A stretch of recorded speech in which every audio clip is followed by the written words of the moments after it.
Hello and welcome to the Emerging Tech Show. First of all, thank you so much for streaming in. It's my pleasure to do this weekly. My name is Sohan Maheshwar, and if you haven't tuned into this show before, what we do is we look at emerging technology and we look at tomorrow's technology today in a very, very non-serious way. So keep those comments coming, keep those jokes coming while we talk about some cool parts about emerging tech very soon. Code Nectar is here. So Code Nectar, hello, welcome for joining back. Again, for those of y'all who haven't seen this before, we have various segments on the show. We discuss the news, we shitpost a little bit, and then we have a main segment where we talk about something cool that's coming up. So let's get straight to it, and I am going to put this up right here. I always like to start off with the roundup of the latest news in a segment that I like to call the peripheral. This is not fake news. All right, so I want to start with a bit of a riddle. What is common to where your satellite broadband might come from and Elon Musk? That's right, what's common to where your satellite broadband is probably going to come from and Elon Musk? Well, the answer is they're both high AF. Again, it didn't land. I probably need like a live audience to react to me, but you know what, it's fine. So interestingly enough, Prashant got it right. Well, good job, Prashant. Well, Starlink Broadband, this is a sort of spin-off of SpaceX. They landed an $850, or I think it's $885 million contract to get satellite broadband in 35 United States. How cool is that? In fact, this is a really cool photo of someone in the Netherlands who actually took a photo of the different satellites up there in space that will soon be beaming broadband to you. I think that's pretty cool. In fact, all this talk about satellite broadband, space, colonizing Mars, it got me thinking, when we eventually colonize Mars and we connect to the internet, will we see hot singles in the area? I'm guessing yes. Anyway, it doesn't matter, but I think this scenario might happen very soon. Another equally terrifying piece of information, Reliance 5G announced that Reliance Jio announced that they will be rolling out 5G in the latter half of 2021, which I think is pretty cool. For international viewers, Reliance Jio is, it's hard to sort of describe Reliance Jio. I think you have to read a lot of dystopian science fiction to make that connection, but essentially they are India's number one, internet and network provider, and they were very late entrant to the game, but provided data at really, really cheap rates. So pretty much everyone in India is on Jio right now. We can get into the implications of this later, but yeah, essentially 5G rollout in 2021, which I think is fairly exciting. And if you're in India, this means you can get your WhatsApp forwards and fake news much faster. And lastly, this is important, that Uber recently, they were very, very bullish on self-driving. And for a long time, in fact, the ethos behind Uber was, hey, this taxi thing is not like something that is very sustainable in the future, but they are going to look at self-driving cars and self-driving taxis. But recently, they sold off their self-driving vertical basically to the startup called Aurora. And they acquired Uber's Advanced Technology Group, or ATG. And this is a fairly big deal because Uber has always been so bullish about it. And we will be talking a little bit about self-driving cars later in the show. And that's why I put this piece of information here. Anyway, let's see what everyone has as per comments. And let's say hi to people who have joined us. All right, Prashant's here again. Thank you so much, Prashant. Code Nectar. Shilpa 9887 says, takes one to know one. Prashant, I guess, Elon Musk probably needs to be a little high to figure out some of that SpaceX things. S_DV is here. Yes, S_DV says Geo did break a lot of net neutrality rules. I think that's a very, very complex thing. Maybe deserves an episode on its own, but it is scary times indeed. Okay, we are going to our next segment, which is a new segment, which I'm trying out, and it's called Master Debaters. Turns out I'm a 14-year-old teenager when it comes to naming segments on the show. Who would have thought, Anyway, this is a segment where I put out like this topic and see what people's thoughts are on this. So essentially, I've always had this thought that, and I think we can all agree on this, that the internet right now is a fairly broken, shitty place. And the reason is it's so ad driven. Literally everywhere you're clicking, especially if you're on the EU, every time you open a page, you have to say, do you accept cookies? What cookies you need? It's annoying as hell. And it's very, very ad driven. The entire ecosystem is completely ad driven. My point that I think could be up for debate, and put your comments out there, and we'll come back to it later on in the show, is would the internet have been a better place now if payments were built into it from the start? Now, if you look at real world parallels, we pay for everything. We pay for the news. If you wanted to buy music, you paid for it. If you wanted to send a piece of information to someone, you'd pay for postage or stamp via letter or a fax. We pay for pretty much everything in the real world. But when the internet happened, for some reason, a lot of it, payments weren't built in, of course, but a lot of it was, hey, let's give all of this out for free. And especially in the media, it was, hey, let's give all of this information out for free. I'm sure it'll be great. The world is going to be amazing in 2020. Just you watch. Well, I'm sure that person's feeling like a right dumbass right now because, well, things just didn't work out. Everything moved to a very engagement-first model, a very ad-driven model. So this got me actually thinking, if payments were built into all of this from the start, would the internet have been a better place today? And of course, better is up for definition, but you know what I mean. Anyway, hit me up with your comments, and after the show is over, we can have a discussion on this. All right, so for today's main story, we just spoke about how Uber sold off their self-driving, division. But we're going to talk a lot about self-driving cars and autonomous vehicles today. Now, this is an extremely complex topic, and I'm sure in future episodes, I'm going to break down other parts of, the whole ecosystem around self-driving and autonomous vehicles, because this involves things like big tech, ethics, big auto, jobs, like just a whole lot of things. And in fact, just the tech behind this is so interesting, but we're not going to talk about all of that. I know the show is called the Emerging Tech Show, but today we're actually going to talk about the future of self-driving today, as it is today. And again, with a lot of emerging technology, we have seen this before in science fiction. All the best science fiction books, writers, and shows thought about robots and cars that would be self-driving. And by, of course, when I say the best science fiction, I mean Knight Rider. I mean, come on, how could you not like this? Look at how beautiful that is, and the car is actually fairly okay as well. But seriously, look at David Hasselhoff. This is honestly what peak performance looks like, with the chest hair and those buttons, etc. Anyway, and for those of y'all, the millennials out here, y'all might not have seen Knight Rider. It was a show in the 80s, which of course aired in India in the late 90s, which had David Hasselhoff playing this leather jacket wearing detective, I think, called Michael Knight, who had this AI powered car, which would make really bad jokes. And everywhere they chased criminals only in the car. So, basically there were only wide roads where criminals would ever go to. They'd never go to an alley because the car couldn't go there. Anyway, it was a lot of fun, but, never mind. So when it comes to self-driving, I joke, of course, but science fiction has already, written a lot about this. And there is some sort of confusion now about the name, right? I'm calling it self-driving and I'm calling autonomous vehicles. This is actually a very, very interesting point of view and something that I really want to clarify, because that branding could have actually led to some deaths. All right, so what is exactly self-driving? What is exactly an autonomous vehicle? In fact, the Society of Automobile Engineers, or SAE, they saw all of this happening and they actually defined different levels of autonomy. So level 0, for instance, is a regular car usage. The cars you and I drive today, most of us at least, I'm guessing most people here don't have fancy cars like a Tesla Autopilot right now, but in the future perhaps. But that's what we drive right now, and that is a level 0. A level 1 is basically, slightly above, where you're driving it and all of that, but it has things like cruise control and, help with brakes and things like that. There is a level 3, which is called eyes off. Sorry, level 2 was called hands off, and level 3 is called eyes off, where you have some level of autonomy in the sense that you can take your eyes off the road, but you can still make a lot of decisions and override the system.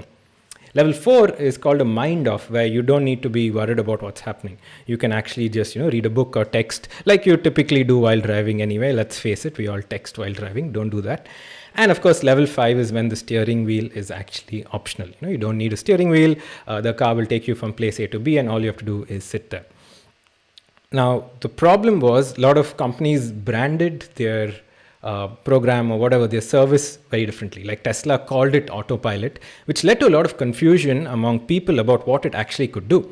So autopilot was never meant to be self-driving or autonomous. It just helped in, say, going to like on a highway, where it took care of cruise control, etc. But a lot of people actually mistook it, and a man in the UK actually died because of this. He thought he could just hit the autopilot button and it would take him from A to B, and he met with an accident and passed away. So it's really important to name this. In fact, just last week, John Krafsik, I think that's how his name is pronounced. Sorry, John, if I butchered that. But he's the CEO of Waymo. And we'll talk about Waymo in a bit. So he gave a talk, and then very nicely, I thought it was nice of him, he actually did a tweet thread on this. So he actually said precision in language matters when talking about driver assist systems versus fully autonomous drivers. Because if a licensed human driver is required, it's actually not full autonomy. And I think that's why it's very important, and I'm very carefully saying autonomous vehicles or self-driving cars, because those are the two terms that are sort of in use right now. In fact, I want to share a story of my experience with autonomous cars. So usually at this time of year, because I work in Amazon, I'm at our annual tech conference called reInvent. And reInvent is happening now. It's virtual this year, of course. Go sign up if you can. But last year I was in Vegas, and Lyft actually were trying a bunch of autonomous cars there, but they had assisted autonomy.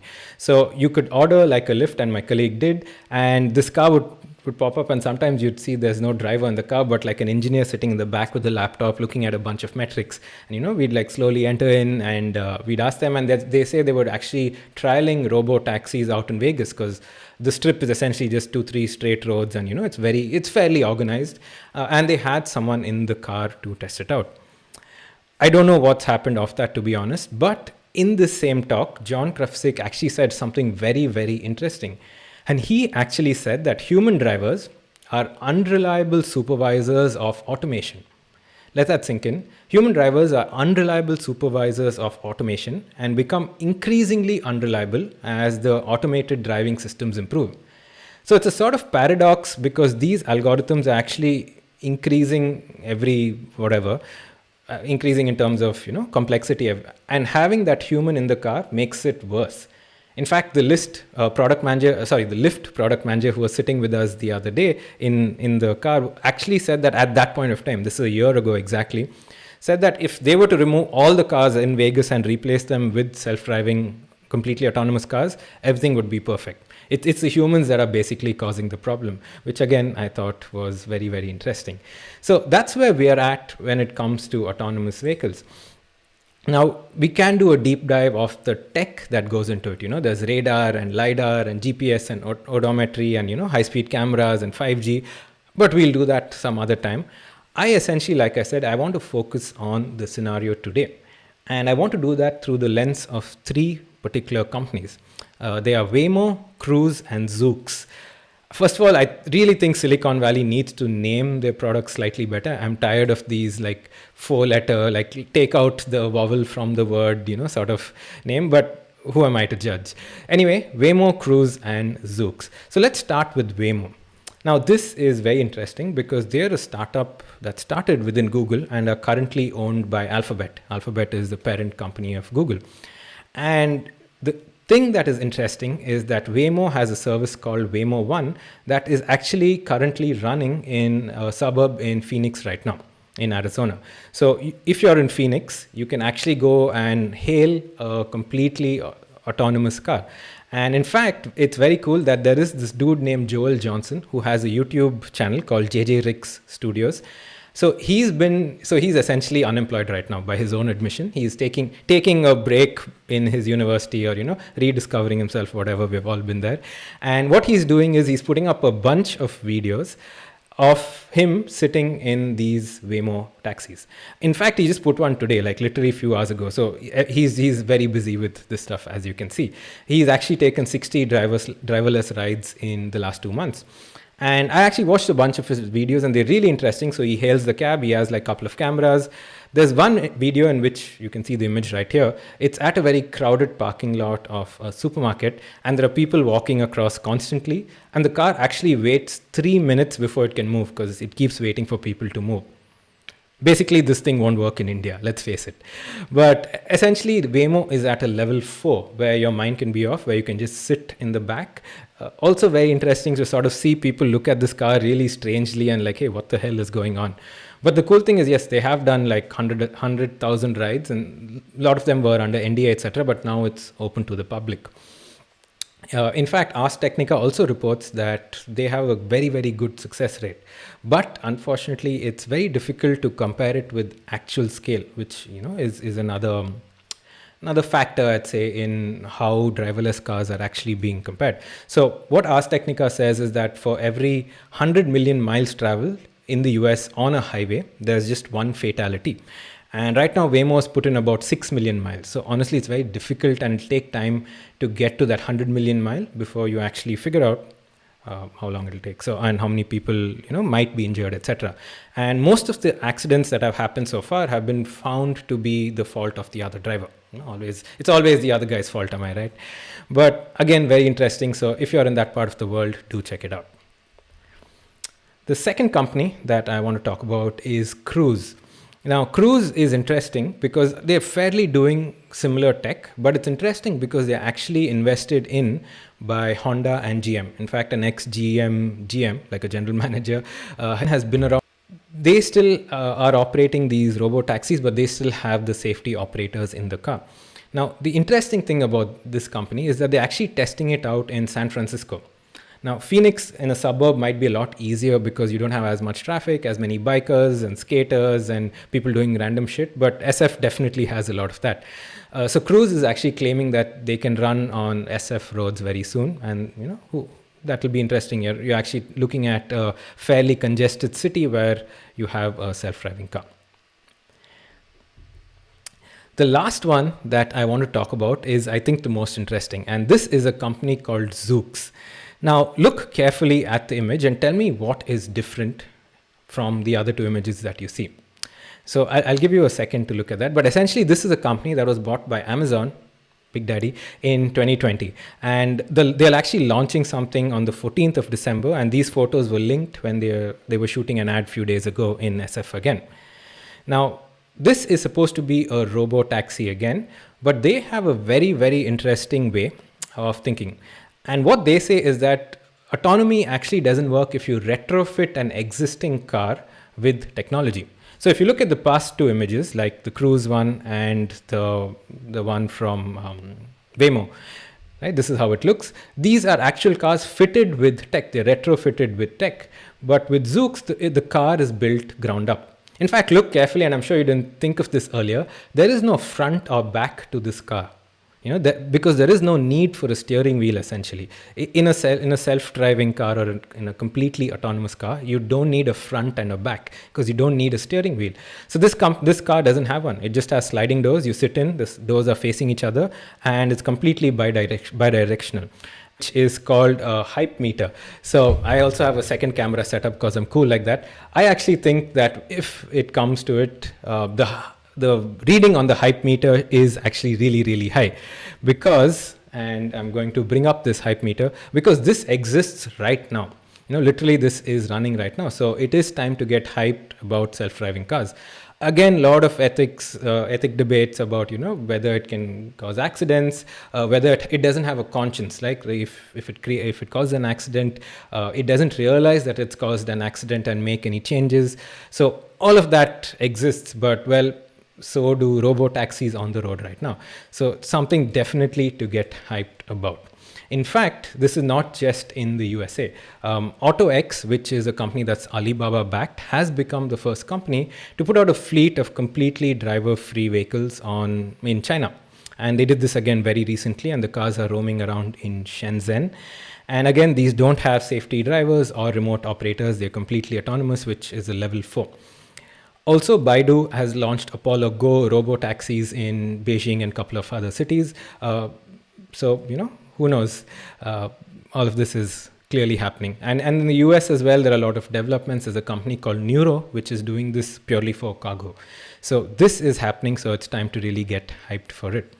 Honestly, this is probably what our traffic is going to look like with driverless cars, or a normal day in Bangalore essentially is this, right? So yeah, that was it. So let me go see the comments right now. Ooh, a lot of comments. Hello, everyone. Oh, man. I missed so many. Okay, so first off, hello Sushmita who's here. There's Watho Jeeves, there's P. Karthikar. So P. Karthikar theoretically happen, but let's not go into that. Yeah. All right, Sandeep saying they'll tie your routes to Google Drive. Halfway through your ride, they'll tell you you're out of storage and you can't commute anymore. Well, actually, this entire scenario that S_DV and P. Karthika are describing, you all can check out on this show called Upload. So Upload was actually made by, I think it was Mike Judge, if I'm not mistaken. The Silicon Valley guy, right? Mike Judge, yeah, it was him.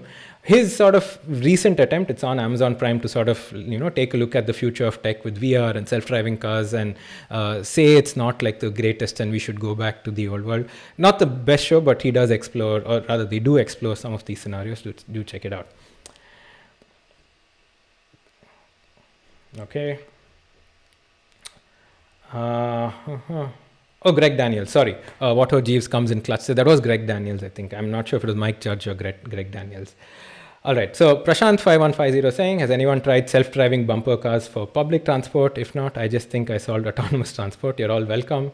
Send venture funding to my OnlyFans. A little confusing there, Prashant. I might want to see some pictures before I send some money to your OnlyFans. Just, my number, call me. Okay. All right, so earlier on today, I asked a question about whether the internet would have been a better place if there was payment built into it from the beginning. So as few people have actually said, Sushmita says, I think one big advantage of having payment-driven web would have made general public a little more conscious about the validity of info they consume. I actually read this very, very interesting article recently about how in a newspaper, of course, it's vetted by a bunch of people and there is an editorial team, but there is also a hierarchy of knowledge that you would look at. So things on the front page occupy more space in terms of it being on the front page and also in terms of how big like the font is and stuff. And of course, things on the front page also go through multiple levels of editorials to make sure every fact is correct. On the internet, all of that is flat. All right, and you're only looking at the number of clicks, so which sort of increases the number of potentially clickbaity or wrong piece of information that can go out. I thought that was a very interesting point of view, which has not too many people have probably thought of earlier. Prashant saying, speaking of ad driven, yes, this stream brought to you by Squarespace. No, I wish Squarespace would sponsor this stream. I hope so. And S_DV, who has a lot of knowledge about this because he works in the area, says it's gone from a communication tool to a media platform. Well, that is sort of correct, and I think the media is so broken, and now things are normalizing a little bit in terms of like paying for articles, etc. And it's actually working. Like Guardian and New York Times, all of them have reported a fair amount of revenue, I guess, or profits from the subscription model. So hopefully. Anyway, I just wanted to end with cool thing from the internet, which I usually do. And the cool thing this time was, no slide for it, but essentially there's this guy called George Hotz, I think his name was. And he streams a lot on Twitch, by the way. So if you're watching, hi, George. So he was a notorious chap, or rather is a notorious chap, because he was the first guy to actually crack the iPhone. And back then he like put up a YouTube video of how you could do it, etc. He also was the first guy to crack the PS3. So notorious like white hat hacker, I guess. Been offered jobs by Google and Tesla and Sony and all of them. He actually said he would alone build a self-driving system. And there's a very interesting story back in like, I think 2016, 2017, where he built one and he literally put it on like one of his old Toyota cars and went down the SF highway hoping it would work. And he actually challenged Elon Musk, and Elon Musk said that if it works, they'll buy his tech, etc. A lot of back and forth happened between him and Elon Musk. I know that George Hotz is this crazy thinker. Some of his tech worked. He started an AI company. So, when you're up, maybe do check it out. But yeah, cool thing from the internet done there. Code Nectar comes in saying payment-driven internet would also stop people from being able to use internet on the potential that we use it today. 100% agree, Code Nectar. And I think that's the con from what I said earlier, that the fact that it is free and accessible by so many people, the stuff on the internet actually led to how many people using it. Like Prashant also says, if internet was payment driven, none of us would have used it to the extent that we did, which was, Napster and torrents, etc. The day in India, because we didn't get it legally. So, few of us would download it, or it would be passed around on CDs. All of us had like that CDR where we'd burn CDs, etc. Good times. Unlike very, very different from the easy streaming that we have nowadays. Sushmita says, did it work? The George Hotz car.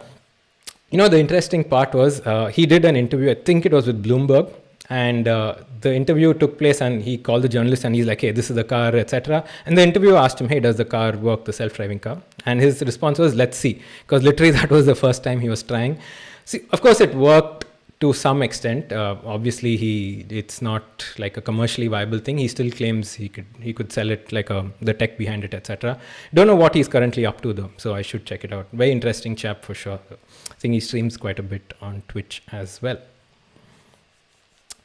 All right, folks, that is almost the end of the show. On Prashant's advice, I am actually editing some of these videos and putting it out on YouTube if you want to catch it later. This is actually the third episode. Last week I spoke about cloud gaming and about GPT-3 in our first episode, so do check it out.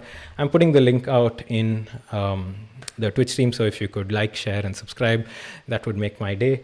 Pop-Master says, if a router was placed in mass orbit, data could be stored at the speed of light for between 6 and 44 minutes. Is that true? I'm not sure. I'll have to verify that, but maybe that's true.